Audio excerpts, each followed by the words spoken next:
नमस्कार। वैदिक ज्योतिष में ना स्वभाव को समझने का एक बड़ा दिलचस्प तरीका है, गण। आज हम इसी पर बात करेंगे। जानेंगे कि जन्म नक्षत्र के हिसाब से हमारी जो बेसिक नेचर है, देव, मनुष्य या राक्षस, वो कैसे तय होती है। बिल्कुल। और देखिए, हमारे पास इस पर एक YouTube वीडियो का ट्रांसक्रिप्ट भी है। उसमें ये कॉन्सेप्ट काफी सरल तरीके से समझाया गया है।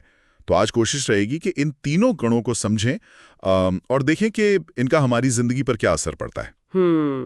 तो ये गण आखिर है क्या? मतलब सिर्फ एक टैग है या कुछ कुछ गहरा है इसमें? ये कह सकते हैं कि हमारे व्यक्तित्व की एक बुनियादी परत है और ये तय होती है कि जन्म के वक्त आपका चंद्रमा किस नक्षत्र में था। 3 तरह के हैं। दीवगण, जिनमें सात्विक गुण ज्यादा होते हैं, जैसे शांति, पवित्रता, ज्ञान। फिर मनुष्यगण, इनमें राजसिक गुण होते हैं, कर्म, इच्छाएं, प्रैक्टिकलिटी।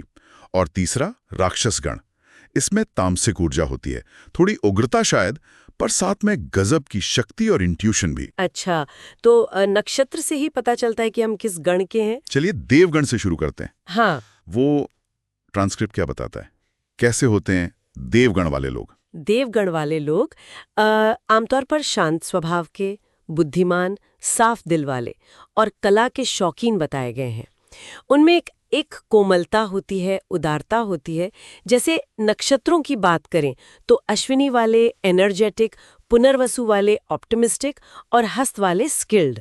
सुंदरता, ज्ञान, दान देना, ये इनके खास गुण हैं। लेकिन इसका कोई दूसरा पहलू भी है, मतलब क्या वो कुछ ज्यादा ही आइडियलिस्टिक हो सकते हैं, दुनियादारी से थोड़े दूर? हाँ, ट्रांसक्रिप्ट में ये बात आती है। कभी कभी उनका जो आदर्शवाद है, उन्हें दुनिया की जो थोड़ी कह ले कठोर सच्चाइयां हैं, उनसे शायद दूर रखता है। उनको ये समझना मुश्किल हो जाता है कि भाई हर कोई उनके जैसे ऊंचे आदर्शों पर नहीं चलता। दिलचस्प है। तो जहां देवगण आदर्शवाद की तरफ हैं, वहीं मनुष्यगण वो कहाँ आते हैं इस स्पेक्ट्रम में? बनाते हैं, कर्मठ होते हैं, सोशल स्ट्रक्चर को समझते हैं और मानते हैं कि भाई जीवन में सफलता के लिए मेहनत भी चाहिए, पैसा भी और रिश्ते भी। एकदम प्रैक्टिकल अप्रोच। और इसमें कौन से नक्षत्र आते हैं? वो वीडियो में भरणी, रोहिणी, आर्द्रा, इनका जिक्र था शायद। जी हाँ, बिल्कुल। भरणी, जिनमें इच्छाएं तीव्र होती हैं। रोहिणी, जो सुंदरता और स्थिरता पसंद करते हैं। आर्द्रा, जो बदलाव से जुड़े हैं। पूर्वा फाल्गुनी, आनंद प्रिय। ये सब मनुष्य गण में हैं। इनकी खूबी है व्यावहारिकता, मेहनत। पर चुनौती ये है कि कभी-कभी मटीरियल चीजों में ज्यादा उलझ सकते हैं या दूसरों से ईर्ष्या का भाव आ सकता है। और अब आते हैं उस गण पर जिसके नाम से ही थोड़ी उत्सुकता होती है, राक्षस गण। ट्रांसक्रिप्ट में इस पर बहुत जोर है कि इस शब्द से डरना नहीं चाहिए। बिल्कुल सही। ज्योतिष में राक्षस का मतलब नेगेटिव नहीं है, बिल्कुल नहीं। इसका मतलब है असाधारण, एक्स्ट्राऑर्डिनरी। इन लोगों में गजब की मेंटल स्ट्रेंथ होती है, इंट्यूशन बहुत तेज होता है, जिसे हम छठी इंद्री कहते हैं, और ये लीक से हटकर सोचते हैं, नियमों को चैलेंज कर सकते हैं, सच बोलने से हिचकते नहीं, चाहे वो कड़वा ही क्यों ना लगे। अरे वाह, ये तो काफी पावरफुल लगता है। कृत्तिका, आश्लेषा, मघा, मूल, ये नक्षत्र इसमें हैं। इनके बारे में क्या खास बताता है वो सोर्स? जैसे कृत्तिका वाले तेज बुद्धि और शाप बोलने वाले होते हैं, आश्लेषा वाले थोड़े रहस्यमयी, मैग्नेटिक पर्सनालिटी, मगा वाले शाही अंदाज के, और मूल नक्षत्र वाले वो किसी भी चीज की जड़ तक जाते हैं, एकदम खोजी।